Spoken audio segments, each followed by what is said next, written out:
ကျေးဇူးတင်ပါတယ်အားလုံးကိုHappy New Year ပါနှစ်သစ်ကူးမင်္ဂလာပါလို့ကျွန်တော်နှုတ်ဆက်ပါတယ်ဒီ4 ရက်တော့ရှိသွားပြီပေါ့နော်ဒါပေမဲ့နှစ်သစ်မင်္ဂလာဖြစ်ပါစေလို့နောက်ဒီနေ့ကတိုက်တိုက်ဆိုင်ဆိုင်ကျွန်တော်တို့ရဲ့ခုနပြောတဲ့အာမလွတ်လပ်သေးတဲ့လွတ်လပ်ရေးနေ့ပေါ့နော်89ကြိမ်မြောက်ဖြစ်ပါတယ်ဆိုတော့ဒီနေ့မှာချင်းလုံးမီဒီယာနေကျွန်တော်ပြန်ပြီးတော့ဖိတ်ခေါ်တဲ့အတွက်အားလုံးကိုကျေးဇူးတင်ပါတယ်စီစဉ်တဲ့ပူဇော်ဆာငါအဆိုတော်မနာစနိုးနောက်ဒီမှာဒီ panelist တယောက်ဖြစ်တဲ့ slide ကျော်အောင်နဲ့ဒီထိုင်ခွင့်ရတဲ့အတွက်ကျေးဇူးတင်ပါတယ်ဝမ်းသာဂုဏ်ယူပါတယ်ဟုတ်ပါတယ်ခုနဒီလွတ်လပ်ရေးနေ့ကိုအကြောင်းကိုပြန်ပြောရတော့89နှစ်တိုင်အောင်ဒီနောက်ပြီးတော့ဗမာပြည်ရဲ့လွတ်လပ်ရေးနေ့ကလည်းအင်မတန်ထူးဆန်းတယ်ဒီမနက်4 နာရီနဲ့မိနစ်20ဆိုတာဆောင်းရသည်ဇန်နဝါရီလ4 ရက်နေ့မှာတကယ်ကိုစောတယ်မိုးလည်းမလင်းသေးဘူးအဲ့ချိန်မှာချမ်းစီစီနဲ့ပေါ့နော်ကျွန်တော်စဉ်းစားတယ်ရန်ကုန်မြို့မှာတောင်ရှိပစိုးကြီးတွေဝက်ပြီးတော့ဘလောက်အေးချမ်းမလဲပေါ့နော်အဲ့ဒါတေချာသွားပြီးတော့စစ်ကြည့်တော့အဲ့ဒီကလေးကကိုကျွန်တော်တို့ကဗမာပြည်ကမမှန်တာကျွန်တော်ဒီပွန့်လင်းလင်းဝေဖန်ရတယ်ဦးနုတို့ဘာတို့ကဒီဘိုးတော်ကိုတွားပြီးတော့မေးတာဘယ်ဘိုးတော်လို့ပြောမလားဘယ်နေ့အချိန်ကောင်းအခါကောင်းဖြစ်မလဲပေါ့ဘေးရင်နက်ခတ်တွေတွားပြီးတော့မေးတဲ့ခါကျတော့ဒီပြောရလွတ်လပ်ရေးအကုန်လုံးဒီ ready ဖြစ်ပြီBritish Parliament ကလည်းအောင်ဆန်းအက်လီလို့နုအက်လီစာချုပ်ကအကုန်ပေးပြီးသားဘယ်နေ့ဘယ်ရက်ကိုရွေးပါဆိုတဲ့ဟာဒီ Atlantic Charter အရလဲဒီတူတဲ့ကဘာစစ်ပြီးသွားတဲ့အခါကျတော့လွတ်လပ်ရေးတွေရကြတာကိုအဲ့ဒီမှာကျွန်တော်တို့ဗမာပြည်မတိုင်ခင်မှာအခုပါကစ္စတန်ဘင်္ဂလားဒေ့ရှ်အိန္ဒိယက6 လအရင်သူတို့လွတ်လပ်ရေးရတယ်ကျွန်တော်တို့လည်းရပဲအခါအဲ့ဒါကိုကျွန်တော်တို့နိုင်ငံခေါင်းဆောင်အမျှော်မြင်တော်ကြီးတဲ့ခေါင်းဆောင်တွေကဘယ်လိုလုပ်ပြီးတော့ရက်ဟိုလွတ်လပ်ရေးရမယ့်အချိန်ကိုဘိုးတော်မောင်ဝင်းဆိုလားကျွန်တော်တပ်ပုံတော့ရှိတယ်သူ့ကိုသွားမေးတော့မနေ့4 နာရီမိနစ်20မှာယူပါတဲ့တိုင်းပြည်ကအဲ့ဒီမှာအချိန်ကောင်းအခါကောင်းနက်ခတ်တာပါညာကောင်းတယ်ပေါ့လေအဲ့ဒါနဲ့ပဲမိုးမလင်းခင်မှာချမ်းစီစီနဲ့ပဲဒီအလန်ချ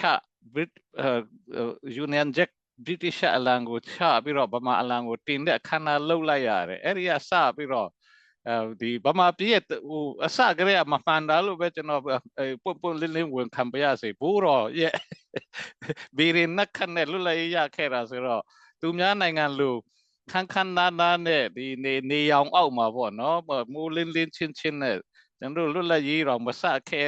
ဘဲနဲ့မိုးမှောင်ကြီးမနေ့4 နာရီမိနစ်20လောက်မှာခိုးကြောင်ခိုးဝက်လိုမျိုးလေရယူခဲ့တဲ့အားနေပြီးတော့ဟို lucky မကောင်းတာလို့တော့ကျွန်တော်လို့ပြောချင်ပါတယ်နော်ဟုတ်ပြီโอเคအဲ့ဒါတော့များပြောရင်တော့ဒီသူဟိုဒေါသတွေပါလာလိမ့်မယ်ဆိုတော့ဒါပေမဲ့ကြည့်ပါ1948 January လ4 ရက်နေ့မှာကျွန်တော်တို့လွတ်လပ်ရေးယူလိုက်တယ်ဒါပေမဲ့48အခြေခံဥပဒေဦးချန်ထွန်းတို့ရေးတဲ့အခြေခံဥပဒေအရ Federal ဦးမတီးပဲနဲ့Czechoslovakia နိုင်ငံနဲ့အိန္ဒိယနိုင်ငံဖွဲ့စည်းပုံကိုတွားပြီးတော့ copy ယူပြီးတော့အတင်းလုပ်တဲ့အခါမှာပင်လုံစာချုပ်ရဲ့အနှစ်သာရကိုသူဖေးပြီးတော့ဒီစာရွက်ပေါ်မှာတော့ Federal လိုပုံစံမျိုးလုပ်ပြီးတော့တကယ်တမ်းမှာဗမာလူမျိုးကြီးဝါဒကနေဒီဝါမျိုးတဲ့ဒီ unitary အခြေခံဥပဒေနဲ့တိုင်းပြည်ကိုအုပ်ချုပ်လာတဲ့အတွက်မကြာခင်မှာပဲKNDO ပေါ့နော်အဲ့ဒီတုန်းကတော့တပုံ1949ခုနှစ်မှာတပုံထရတဲ့အခြေအနေဖြစ်လာတယ်ဘကပကိုလည်းသူတို့ကမအုပ်ချုပ်နိုင်ဘူးဘကပကပုံကန်းနောက်ဆုံးမှာ1949 50ဆိုလို့ရှိရင်ရန်ကုန်အစိုးရလို့တော့ကဘာတွေခေါ်တဲ့အဆင့်ရောက်လာတယ်ပေါ့နော်အဲ့ဒီတုန်းကတော့ကျွန်တော်တို့ချင်းစစ်တပ်တွေမိထီလာမှာရှိတဲ့ဘုံမှုကြီးလျန်စင်ဇမ်ရဲ့အမှတ်3ချင်းတနကိုင်တက်ရင်နောက်ဒီအမှတ်1ဘုံမှုကြီးခရန့်ဖြူဦးဆောင်တဲ့ အမှတ်1ချင်းတဲ့နကိုင်အမှတ်2ဘုံမူကြီးဆွန်ခပေါရုအဲ့ဒီကနေပြည်ထောင်စုတက်တဲ့ဦးနုဖက်ပါပြီးတော့တော်လှန်တက်ခိုက်ခဲ့လို့ရန်ကုန်အစိုးရကနေလွတ်လပ်ပြီးတော့လွတ်လပ်ရေးမဆုံးရှုံးခဲ့တာပေါ့နော်အဲ့မှာဒီအဲ့ဒါတွေတမိုင်းကြောင်းတွေဖြစ်ပါတယ်အဲ့ဒါရှိဝေးကျွန်တော်ဒီပြန်ပြောင်းပြီးတော့ပြောပြရချင်းဖြစ်ပါတယ်ဟုတ်ပါပြီ2025ရောက်လာပြီကျွန်တော်တို့ရဲ့ဒီຫນွေဥတော်လှန်ကြီးရဲ့လေ4နှစ်တင်းပြည့်ဖို့လပိုင်းပဲလို့တော့ပါတယ်အဲ့ဒီချိန်မှာခုနပူဇော်ဆာကပြောတဲ့အတိုင်းပဲကျွန်တော်တို့ရဲ့တော်လှန်ကြီးဟာဒုတိယမြောက်လွတ်လပ်ရေးတိုက်ပွဲပေါ့လေအဲ့လိုပြောရမလားတကယ်စစ်မှန်တဲ့လွတ်လပ်ရေးတိုက်ပွဲကြီးကျွန်တော်တို့ဆင်နွှဲနေတာဖြစ်တယ်ဒီပါလီမန်ဒီမိုကရေစီစနစ်ဦးနုတို့အုပ်ချုပ်တာ1948ကနေ62နှစ်ထိ14နှစ်အဲ့ဒီကာလလည်းဒီမိုကရေစီဘလို့မှအကောင့်ထဲမပေါ်နိုင်ဘူးဒီအိမ်ဆောင်အစိုးရတက်လိုက်ပါလိုက်နဲ့ပေါ့နော်ဒီပြည်တွင်းတပုံထတာနဲ့နောက်62မှာနေဝင်အာဏာသိမ်းအခုထိစစ်အာဏာရှင်စနစ်အောက်မှာကျွန်တော်တို့အဖေတို့ဖိုးတို့တော့ပြောပါတယ် British အုပ်ချုပ်တာမှပူအများကြီးကောင်းသေးတယ်တဲ့နော်ဒီဗမာစစ်တပ်ကအုပ်ချုပ်တာတကယ်ကိုကန်ဆိုးမိုးမှောင်တဲ့ရောက်တာဖြစ်တယ်လို့ပြောပါတယ်အဲ့ဒါကြောင့်စစ်မှန်တဲ့လွတ်လပ်ရေးတိုက်ပွဲ2025မှာကျွန်တော်တို့အားလုံးကိုဒီတိုက်တွန်းချင်ပါတယ်အားမလျှော့ကြဖို့ဒီဆက်လက်ပြီးတော့တိုက်ပွဲဝင်ကြဖို့နော်ပြီးခဲ့တဲ့မကြာသေးခင်တုန်းကပဲကျွန်တော်ပြီးခဲ့တဲ့ခေါက် Zoom တုန်းကလည်းကျွန်တော်ပြောပြီးပါပြီဆီးရီးယားနိုင်ငံကသမရ Bashir al-Assad သူ့အဖေနဲ့သူနဲ့အာဏာရှင်စနစ်တစ်ပေါင်း50ကျော်ချပါတယ်သူတို့လည်းအဲ့ဒါကို2017မှာပြည်သူကတော်လှန်တာ73နှစ်နဲ့8လတိကြာတဲ့ခါကျတော့ဒါထွက်ပြေးအာဏာရှင်ထွက်ပြေးရတဲ့ဟာအဖြစ်ရောက်ပါတယ်ကျွန်တော်တို့ဗမာပြည်ကလည်းဒီ4နှစ်ဆိုတဲ့တက်တန်းပေါ့နော်ဒီရောက်လာတဲ့ဟာမှာအားမလျှော့ဖို့ပေါ့နော်ကျွန်တော်တို့ခုနပြောလို့မြို့နယ်330မှာ100ကျော်ကကျွန်တော်တို့ဒီပြည်သူ့ဖက်တော်သားတွေအုပ်ချုပ်နေတဲ့ဟာစိုးမိုးလွှမ်းမိုးနေတဲ့နေရာရောက်ပါပြီကျင်းတဲ့ချက်ထဲမှာမင်းအောင်လှိုင်ကလည်းသူတန်းနဲ့ငိမ့်ချမ်းကြီးကန်လှမ်းတာတို့ဘာလို့လှုပ်လာတယ်ပေါ့နော်အဲ့ဒီချိန်မှာတရုတ်ရဲ့ဒီကစားတာဒီ geopolitics မှာတရုတ်ကစားတာတွေလည်းရှိလာတယ်ပေါ့နော်အဲ့ဒီအခြေအနေမှာအဓိကကတော့ကျွန်တော်တို့စီလုံးညီညွတ်စွာနဲ့2025မှာပူပေါင်းပြီးတော့တိုက်ပွဲဝင်ကြဖို့အင်မတန်အရေးကြီးတယ်ကြားထဲမှာရှိတဲ့အဖို့အထစ်တွေကိုခြေဖြောက်ပြီးတော့ဘုံရန်သူကိုမျက်ခြေမပြတ်ဘဲနဲ့တွန်းလှန်တော်လှန်ကြပါစို့လို့ကျွန်တော်အနေနဲ့ပဏမဥစွာပဲဒါပြောကြားလိုပါတယ်ကျေးဇူးတင်ပါတယ်ဟုတ်ကဲ့ကျေးဇူးတင်ပါတယ်အတူချုပ်အဖြစ်ငွေဆောင်သဘောထားထုတ်ပြန်ချက်ပေါ့နော်ကျွန်တော်လည်းဒီတချို့တွေတော့ဖတ်ရပါတယ်ဒီသူတို့ရဲ့ဆွေးနွေးချက်ထုတ်ပြန်တဲ့အချိန်ကတော့အဲ့ဒီရက်စွဲတော့ September 28ပေါ့နော်နည်းနည်းတော့ကြာသွားပါပြီ3-4လတော့ရှိသွားပြီမနှစ်ကအဲ့ဒါအခုမှမကြာသေးခင်ကပဲဒါ online တွေမှာတက်လာတဲ့ခါကျတော့လူတွေအပြောများတဲ့ဟာဖြစ်ပါတယ်ဟုတ်တယ်အဲ့ဒီကိစ္စမေးမြန်းတဲ့အတွက်ကျေးဇူးလည်းတင်ပါတယ်အဲ့ဒီမှာငွေဆောင်ဆွေးနွေးပွဲဆိုပြီးတော့39ယောက်ကျွန်တော်တွေ့ပါတယ်သူတို့ရဲ့နာမည် list တွေပေါ့နော်အဲ့မှာတော့နာမည်ကျွန်တော်တို့လူသိများတာတော့ရှစ်လေးလုံးခေါင်းဆောင်တဲ့ကဦးမြအေးတို့ပါတာပေါ့နော်ကိုမြအေးတို့ခုနပြောသလိုဆိုတော့သူတို့ရဲ့ဒီကြီးညာချက်ကိုသဘောထားပေါ့နော်ဆွေးနွေးချက်ကိုကြည့်တဲ့အခါမှာနံပါတ်1ကတော့ Federal လိုအပ်ပါတယ်တဲ့ Federal နိုင်ငံတော်တည်ဆောက်ဖို့အဲ့ဒါကောင်းပါတယ်နောက်နိုင်ငံရေးပုံသဘောတူညီချက်ရရှိဖို့လိုအပ်ပါတယ်တဲ့နံပါတ်2အနေနဲ့ဒါကောင်းပါတယ်နံပါတ်3ကဆွေးနွေးပွဲတွေနိုင်ငံရေးဆွေးနွေးပွဲတွေဖြစ်ဖို့ဒေါအောင်ဆန်းစုကြည်လွှတ်ဖို့တိုက်ပွဲတွေကိုရပ်ဖို့ဆိုတဲ့ဟာအဲ့ဒီကောင်းပါတယ်လို့သုံးသပ်ပါတယ်နောက်ဒီဗမာပြည်မှာနိုင်ငံကြီးအပြောင်းလဲတွေပြုလုပ်နိုင်ဖို့နိုင်ငံတကာအကူအညီလိုတယ်နိုင်ငံကြီးဆွေးနွေးပွဲတွေကိုနံပါတ်5အနေနဲ့ time frame ပေါ့နော် ဒီအချိန်အကန့်အသတ်မရှိမဟုတ်ဘဲနဲ့အချိန်ကန့်သတ်ပြီးတော့လုပ်တင်တယ်ဆိုတဲ့ဟာနံပါတ်6မှာဆွေးနွေးပွဲမှာအသွင်ကူးပြောင်းရေးကာလအတွက်လှုပ်ဆောင်ဖို့key stakeholder တွေပါဝင်တဲ့ပါဝင်ထိုက်တဲ့ပုဂ္ဂိုလ်အားလုံးပါဝင်ဖို့နံပါတ်9နဲ့နောက်ဆုံးကတော့ဒီဗမာပြည်ပြောင်းလဲအတွက်က UNO နဲ့နိုင်ငံတကာကနေပူးပေါင်းဆောင်ရွက်မှုလိုအပ်တယ်ဆိုတဲ့ဟာတွေရေဘူးရအဖြစ်တော့တင်ပြထားတာရှိတယ်အမြင်အဖြစ်တော့ကောင်းတယ်လို့ရှိတာပေါ့နော်နံပါတ်1ကတော့ဝေဖန်ရမယ်ဆိုလို့ရှိရင်အဲ့39ဦးဆိုတဲ့ဟာကဒီနိုင်ငံရေးပါတီတွေကိုလည်းတကယ်တမ်းကိုစားမပြုတ်ဘဲနဲ့ပေါ့နော်ဒီလောက်လားတွေတိတ်မရှိဘူးလို့ပဲကျွန်တော်ပြောပြရစီနောက်သူတို့အခွင့်အရေးရှိလို့အဲ့ဒီမှာဟိုတယ်တစ်ခုမှာတွားပြီးတော့ဒီဒါမျိုးဆွေးနွေးတာသူတို့ခဏဆွေးနွေးတယ်လို့ကြားတယ်တပ်ပါတီလိုမျိုးပေါ့နော်ဒီငင်းချမ်းကြီးလုပ်ချင်တယ်လို့ပြည်သူဖက်သားအားလုံးမဟုတ်ဘဲနဲ့မင်းအောင်လှိုင်ထောက်ခံသူလည်းမဟုတ်တယ်လို့ပုံစံမျိုးပေါ့အဲ့ဒီဟာတော့တိတ်အရေးကြီးတယ်လို့ကျွန်တော်တော့တိတ်မယူဆဘူးနံပါတ်1အနေနဲ့နံပါတ်2တော့ကျွန်တော်တော့မကြိုက်ဘူးဒီကျွန်တော်တို့ NUG ရဲ့သဘောထားနေနဲ့လဲလုံးဝဒီလက်ခံစရာတိတ်မရှိဘူးလို့ကျွန်တော်သုံးသပ်တယ်ဘာလို့လဲဆိုတော့ဒီသူတို့ရဲ့သဘောထားကြီးညာစာရန်လို့ခေါ်မလားအဲ့စာရန်မှာအနာဂတ်မှာစစ်တပ်ကနိုင်ငံကြီးကနေထွက်ခွာရမယ်စစ်တပ်ကနိုင်ငံကြီးမှာလုံးဝမပါရဆိုတဲ့ဟာဗမာပြည်မှာအကြီးအကြီးဆုံးအချက်ကပါမလာဘူးနောက်ဒီဆွေးနွေးပွဲကခုနပြောလို့ဒီတပ်ပါတီအုပ်စုဆွေးနွေးပွဲပဲဖြစ်တယ်လက်နက်ကင်ကိုယ်စားလှယ်တိုင်းသားတွေတယောက်မှလည်းမပါဘူးအဲ့ဒီထဲမှာပေါ့နော်ပြောရတော့အားရရှိတဲ့လူတွေတငယ်ချင်းတွေစုဖွဲ့ပြီးပြောတာแต่သူတို့ရဲ့လုတ်ပိုင်ခွင့်လို့ပဲကျွန်တော်အဲ့လိုပဲသုံးသပ်တယ် binding force မရှိဘူးပေါ့နော်နောက်အရေးကြီးတဲ့ချက်တစ်ခုကဒီຫນွေဥတော်လှန်ရေးဖြစ်ပြီးခဲ့တဲ့ကာလမှာတိုင်းပြည်မှာအပြစ်ကျူးလွန်တဲ့လူ ethnic cleansing genocide ကျူးလွန်တဲ့လူကိုထိုက်တဲ့ဥပဒေအရေးယူရမယ်ဆိုတဲ့အချက်ကလည်းပါမလာဘူးနောက်သူတို့ရဲ့စာရန်မှာအခု key player တွေတကယ်ကိုဖြစ်တဲ့ CRPH NUCC NUG တို့ PDF တို့ ERO တွေဟိုတခွန်းမှတလုံးမှဒီဖော်ပြတာမရှိဘူးနောက်အနှစ်ချုပ်ဆိုရရင်တော့ K3C နဲ့ NUG နဲ့ဇန်နဝါရီလ31ရက်2024မှာ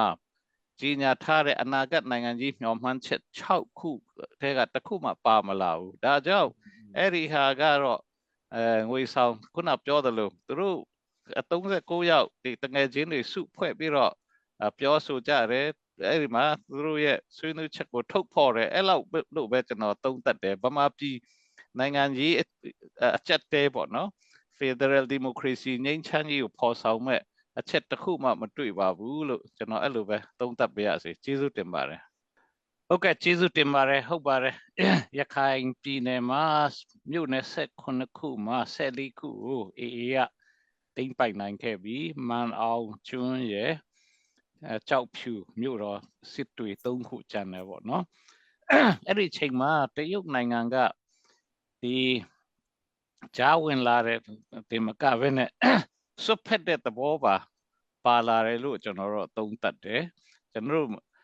ဒီအတီးပြုတ်ဒီလောက်ရှိတဲ့တရင်တွေအရာမင်းအောင်လှိုင်တို့ဒီစကားစတရုတ်ကိုတွားပြီးတော့စာချုပ်တွေဘာတွေနားလည်မှုချုပ်ခဲ့တယ်အဲ့ဒါကတော့အယက်သားဆန်တရုတ်ရဲ့ project တွေပေါ့နော်စီးပွားရေးလုပ်ကွက်တွေကိုကာကွယ်ပေးတဲ့အယက်သားလုံခြုံရေးအဖွဲ့ကိုတရုတ်ကနေပို့ပေးမယ်ဆိုတာဒါတော့ကျွန်တော်ထင်တယ်ဒီနိုင်ငံကြီးအမြင်လှအောင်လို့စကလုံးလှသုံးပေမဲ့အမှန်ကတော့တရုတ်တပ်သားတွေတရုတ်စစ်သားတွေလွှတ်ဖို့ပေါ့နော်အဲ့လိုသဘောတူညီချက်ရတယ်လို့ကျွန်တော်ရှားအဲ့လိုပဲသုံးသပ်တယ်အဲ့ဒါကြောင့်တရုတ်ကကြားဝင်တာယုံတယ်မဟုတ်ဘဲနဲ့ဆွတ်ဖက်လာတဲ့အခြေအနေအထိရှိတာအင်မတန်မှဒီကျွန်တော်တို့ဗမာပြည်အတွက်မကောင်းဘူးလို့ကျွန်တော်သုံးသပ်ပါတယ်အဓိကတော့အားလုံးသိရှိတဲ့အတိုင်းဗမာပြည်မှာအခုလက်ရှိတရုတ်ရဲ့ဒီစီမံကိန်းတွေ RBI ပေါ့နော် Road Belt Initiative ခရုပတ်လမ်းမကြီးပေါ့နော်ခေတ်တစ်ပိုးလန်းစီမံကိန်းမှာဗမာပြည်မှာဒီစီမံကိန်း60နီးပါးရှိတယ်ဟိုတန်လွန်မြစ်မဲခေါင်မြစ်တို့ဒီဆယ်ရီခပ်ပြီးတော့လက်စစ်ကီလိုမဂါဝတ်တောင်းနဲ့ချီထုတ်တဲ့ဟာတွေအဲ့ဒီမှာကျွန်တော်သိသလောက်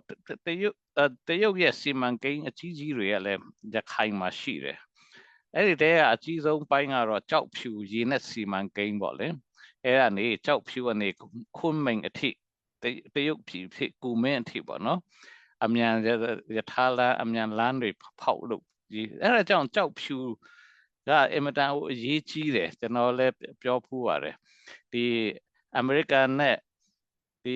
အမေရိကန်ရဲ့ policy အရအရှိတောင်အာရှကိုမဟာမိတ်သိမ်းသွင်းနိုင်ရင်ဒီမလကာရေလက်ကြားကိုအမေရိကနေပိတ်ချလိုက်လို့ရှိရင်တရုတ်ကပင်လေဒီအရှိတောင်အရှိအလဲပိုင်းဒေသက Middle East ဓာတ်ဆီတွေရေနံတွေပင်လေကူးတင်ဘောကြီးတွေနဲ့ဒီစီတင်တင်ဘောတွေနဲ့တွာလာဖို့လမ်းကပိတ်သွားမယ်အဲ့ဒီအချိန်မှာအဓိကထွက်ပေါက်ကကြောက်ဖြူဖြစ်လာမယ်ကြောက်ဖြူကိုဒီရေနံပိုက်လိုင်းတွေလုတ်ပြီးတော့အမိုင်း300ကျော်ပဲဝေးတာကိုအမှန်ပြောရင်ဗမာပြည်ဖြတ်ပြီးတော့အဲ့ဒီအစီမံကိန်းတွေရှိတဲ့အခါမှာကြောက်ဖြူကတော့လုံးဝအကြမခံမဲ့အပိုင်းရှိမယ်အဲ့ဒီအတွက်900လောက်ဒီလုံခြုံရေးအဖွဲ့ဝင်900လောက်လွှတ်လိုက်တယ်လို့အဲ့လိုသတင်းတွေကြားရတယ်เนาะကျွန်တော်တို့လည်းတိကျတော့မရှိပေမဲ့ဆွတ်ဖက်လာတဲ့အခြေအနေတွေအမှန်တန်ရှိလာတယ်ဟုတ်ပြီအဲ့ဒါတော့တပိုင်းပါတရုတ်ကနေဘလောက်ကစားလဲပေါ့နော်ခုနမကြသေးခင်က AA ကနေ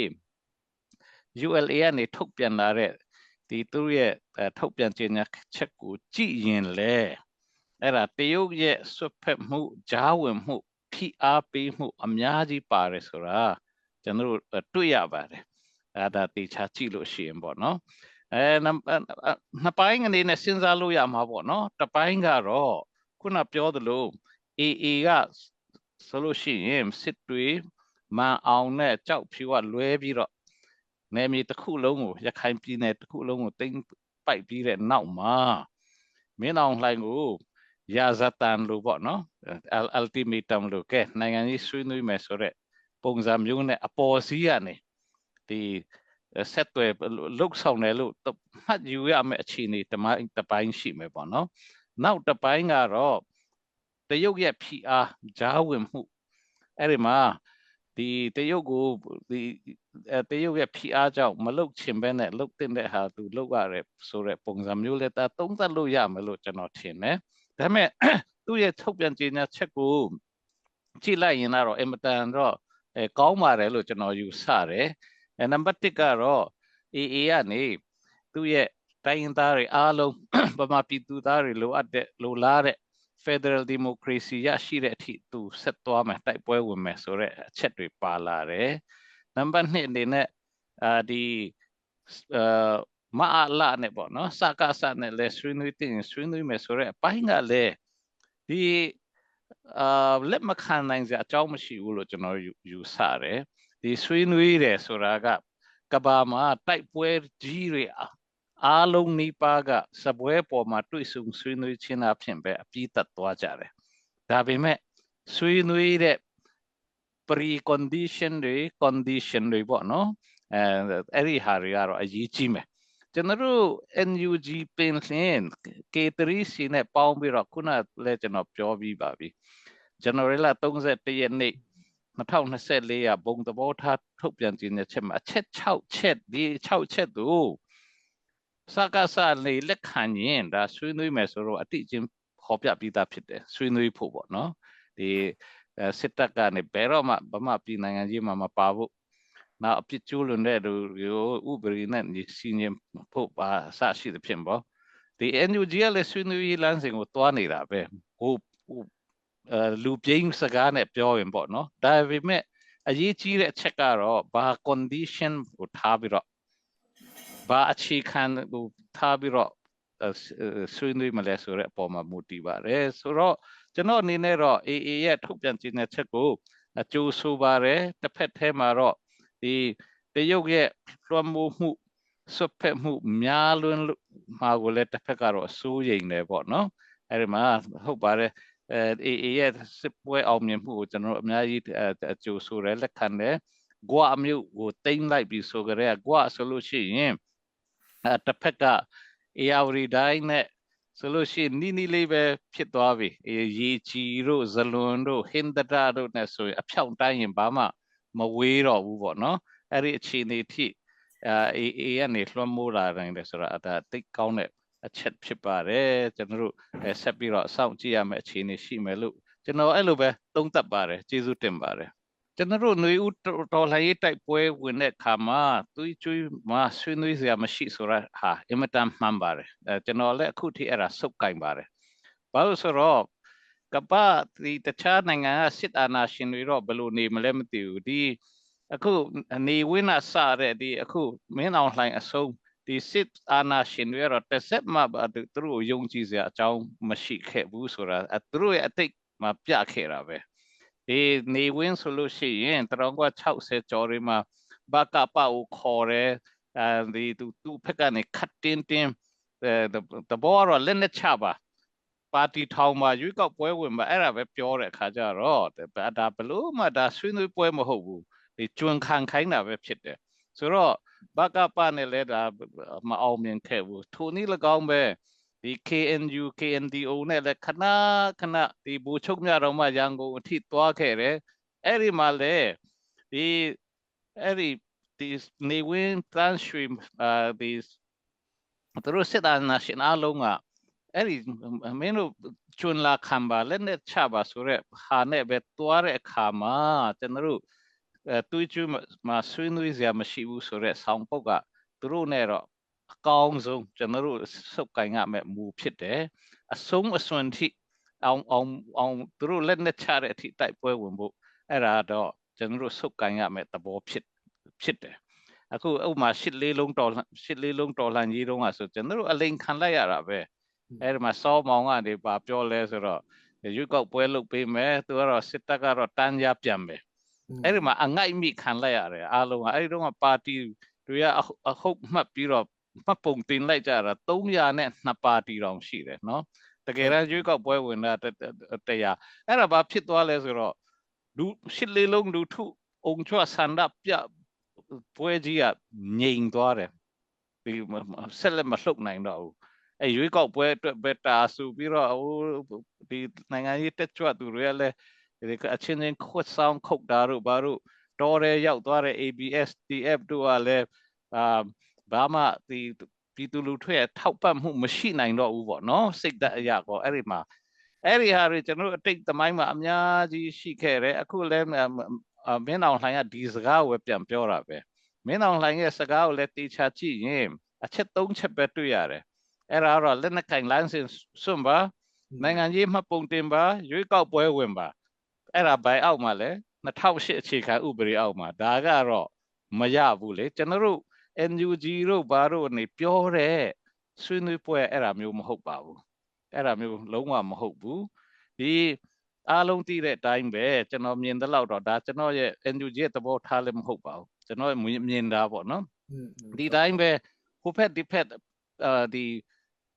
တိုက်ပွဲဝင်နေမယ်ဆိုလို့ရှိရင်ဘယ်လောက်ကြာအောင်မလဲဒီဘယ်လောက်လူထုတွေဘယ်လောက်တည်ချီအောင်မလဲပေါ့နော်ကျွန်တော်တို့ချင်းပြည်မယ်လဲကျွန်တော်တို့တက်ဆွန်းတဲ့သူရဲကောင်းတွေအများကြီးရှိနေပြီတာပြောက်ဒီတမီးပြောက်တွေအကုန်လုံးဒီအာဇာနည်တွေအများကြီးပေါ်ဒီအသက်ဆုံးရှုံးနေကြတယ်နောက်မီးလောင်တိုက်သွင်းခံရတာတို့နောက်ဒီတပ်ဖြတ်ခံရတာအကြမ်းဖက်အဲ့ဒါတွေပြောချင်တာတော့တိုင်းပြည်နာလှပြီအဲ့ဒီမှာထွက်ပေါက်ဒီပထမလွယ်နီးနဲ့ဒီဟာကိုဖြည့်ရှင်းလို့ရတဲ့နည်းရှိပါတယ်အဖြေတစ်ခုကတော့ခုနကျွန်တော်ဒီ NUG နဲ့ K3C နဲ့ထုတ်ပြန်ထားတဲ့ဘုံသဘောထားရပ်တည်ချက်မှာဆွေးနွေးမယ်စစ်တပ်ကနေဘယ်တော့မှဒီအနာဂတ်နိုင်ငံရေးမှာမပါရနောက်ပြမှုကျူးလွန်တဲ့လူတွေကိုပြစ်ဒဏ်နဲ့သူအရေးယူဖို့နောက်ဒီ Federal နိုင်ငံကြီးတည်ဆောက်ဖို့အနာဂတ်မှာစစ်တပ်ကိုလူထုအနေရွေးကောက်တဲ့ ဒီအယက်သားနေပဲအုပ်ချုပ်ဖို့အစရှိမြင်ဒါကမ္ဘာဒီမိုကရေစီနိုင်ငံရဲ့ကျင့်ထုံးပဲဖြစ်တယ်အဲ့ဒီဟာလွယ်ကလေးပဲဖြစ်တယ်အိန္ဒိယတို့အမေရိကတို့ဒီမိုကရေစီနိုင်ငံကိုကျွန်တော်တို့သွားမယ်လို့ပြောနေတာပဲဖြစ်တယ်အဲ့ဒါကိုစစ်တပ်ကသဘောတူလက်ခံတယ်ဆိုလို့ရှိရင်ဒါလွယ်လေးဖြစ်တယ်မလို့ချင်တာကသူတို့ပဲဖြစ်ပါတယ်လို့အဲ့ဒါနည်းနည်းကျွန်တော်ကိုယ်ပတ်ပြီးတော့ပြောချင်ပါတယ်နောက် NUG တို့ဘာလို့အနေဆွေးနွေးမယ်ဆိုတဲ့ဟာလဲအဲ့ဒီကျွန်တော်ပြောတဲ့ condition ဒီဟာတွေရှိမှဆွေးနွေးမယ်လို့ပြောနေတာဖြစ်တယ်အညံ့ခံလန်းစင်လုံးဝမဟုတ်ဘူးအဲ့ဒါတိုင်းပြည်ကိုဒီချစ်လို့တိုင်းပြည်နာကုန်မှာဆိုတဲ့အတွက်ဒီအကောင်းဆုံးအဖြေကိုကျွန်တော်တို့သွားနေတာဖြစ်တယ်အဲ့လိုပဲကျွန်တော်ဖြတ်ဖြေပြရစီကျေးဇူးတင်ပါတယ်ကျေးဇူးတင်ပါတယ်ဟုတ်ပါတယ်နှစ်ဆန်းတရက်နေ့ကစပြီးတော့အိန္ဒိယမြန်မာနယ်စပ်ပေါ့နော်အဓိကအဖြစ်ချင်းပြည်နယ်နဲ့အိန္ဒိယနယ်စပ်ကကီလိုမီတာ910လောက်ရှိတယ်အဲ့ဒီဟာကိုအဆမ်ရိုင်ဖယ်ပေါ့နော်အတန်ရိုင်ဖယ်အနေပိတ်ချလိုက်တယ်နောက်ဒီ permit ဒီဗမာပြည်သားတွေအိန္ဒိယဘက်ကိုလာချင်ရင်ဒီတက်ဆိုင်ရာရွာလူကြီးဒါမှမဟုတ်အာဏာပိုင်ရဲ့ထောက်ခံစာပြရမယ်ထိုနည်း၎င်းပဲအိန္ဒိယပြည်သားတွေဗမာပြည်ဖက်အလဲပတ်သွားချင်လဲသူတို့ရဲ့ဒီတက်တေခံ ID တွေပါရမယ်ဆိုပြီးတော့အဆမ်ရိုင်ဖယ်လာလောက်ချလိုက်တယ်ဆိုတော့ရုပ်တရက်ကြီးပေါ့လေကျူတင်ကြီးညာထားတာလည်းမရှိဘဲနဲ့အဲ့လိုဖြစ်တဲ့ခါမှာအခုတော်တော်လေးဒုက္ခရောက်နေကြတယ်အထူးသဖြင့်တီယိုနယ်ဆက်ချောင်းဇိုခထာနဲ့ဒီရိနဲ့ပေါ့နော်အဲ့ဒီအတိကကုံသွဲတဲ့နေရာတွေနောက်အဲ့ဒီနေရာအပြင်တခြားချီချင်းနဲ့ကူးလို့ရတဲ့ဒီချောင်းကူးတဲ့နေရာတွေအများကြီးရှိတာပေါ့နော်အဲ့ဒီတလျှောက်မှာလဲအဆမ်ရိုင်ဖယ်လာဒီလုံခြုံရေးကင်းတွေချပြီးတော့တင်းကြပ်လုပ်တယ်ဆိုတာဖြစ်လာတယ်ဒီဇန်နဝါရီလ1ရက်ကနေအဲ့ဒါမှတော်တော်လေးကိုစိတ်မကောင်းစရာတွေဖြစ်လာပါတယ်ကျွန်တော်တို့စုံစမ်းသိရှိရတဲ့လောက်ကတော့ဒီဗဟိုအစိုးရရဲ့အမိန့်ဖြစ်တယ်ဒီအိန္ဒိယဗဟိုအစိုးရကနေနောက်အဲ့ဒီအဆမ်ရိုင်ဖယ်ဆိုတာမီဇိုရမ်ပြည်နယ်ရဲ့အုပ်ချုပ်မှုအောက်မှာမရှိဘူးဒီသူတို့ကပြည်ထဲဝင်ကြီးပေါ့နော်အိန္ဒိယပြည်ထဲဝင်ကြီးဌာနရဲ့လက်အောက်ခံအာတန်ရိုင်ဖယ်ဖြစ်တယ်ဆိုတော့သူတို့အမိန့်ပေးလိုက်တာဖြစ်တယ်ဒါပေမဲ့အဲ့ဒါရုပ်တရက်လုတ်လိုက်တယ်ဆိုပေမဲ့လွန်ခဲ့တဲ့တစ်နှစ်နှစ်နှစ်လောက်ကတည်းကသာစတင်နေပါပြီအခု BJP အစိုးရကနေဒီဗမာပြည်နဲ့နယ်ချားမှာပေါ့နော်အဓိကအဖြစ်ဒီကီလိုမီတာ1600လောက်ဒီတဝိုက်မှာနံပါတ်1 FMR လို့ခေါ်တဲ့ Free Movement Regime ဟိုခက်ကာလဆက်ပေါ့နော်အဲ့ဒါကိုကူတန်းသွားလာခွင့် passport visa မလိုဘဲနဲ့ပေါ့နော်ကူတန်းသွားလာခွင့်အသုံးပြုနေခဲ့တာကိုခက်ဆက်သုံးပြုတာကိုရပ်လိုက်ဖို့ revoke လုပ်ဖို့ဒါလုပ်ခဲ့တာအမိန့်ချခဲ့တာဖြစ်တယ်အဲ့ဒီဟာရဲ့အပြင်ပြီးခဲ့တဲ့နှစ်ကပဲ border fencing ပေါ့နယ်စပ်ခြံစည်းရိုးခတ်ဖို့ဒီဗဟိုအစိုးရကပဲစီစဉ်ချမှတ်တယ်ကျွန်တော်သိတယ်လို့ဟိုအရုဏာချယ်ပရာဒက်စ်ပေါ့အချင်းနယ်စပ်ဖက်မှာကီလိုမီတာ80လောက်ဟိုသူတို့ဒီခြံစည်းရိုးခတ်လိုက်ပြီလို့ကျွန်တော်တို့သိရတယ်ဒီမဏိပူနဲ့မီဇိုရမ်ဖက်မှာတော့ကျွန်တော်အမှတ်မှားတာလည်းဖြစ်နိုင်တယ်ဒီခြံစည်းရိုးခတ်တာတော့မရှိသေးဘူးပေါ့နော်အဲ့ဒီကနေစတင်လာပြီးတော့ဘဟိုအိန္ဒိယဘဟိုဆိုရနေတဲ့ဇန်နဝါရီလ1ရက်နေ့မှာပိတ်လိုက်ဖို့အဆမ်ရိုင်ဖယ်လိုအမိန့်ပေးလိုက်တာနဲ့တူပါတယ်နောက်အဲ့ဒီ FMR ဆိုတဲ့ဟာကိုနည်းနည်းပြောပြမယ်ဆိုလို့ရှိရင် Free Movement Regime ဆိုတာကကျွန်တော်တို့အားလုံးသိတဲ့အတိုင်း1824မှာပထမအင်္ဂလိပ်မြန်မာစစ်ဖြစ်တယ်ရန်တပူစာချုပ်အရဒီရခိုင်တို့ဗမာပြည်အောက်ပိုင်းပေါ့နော်ရန်ကုန်တို့ဘာလို့ကဒီ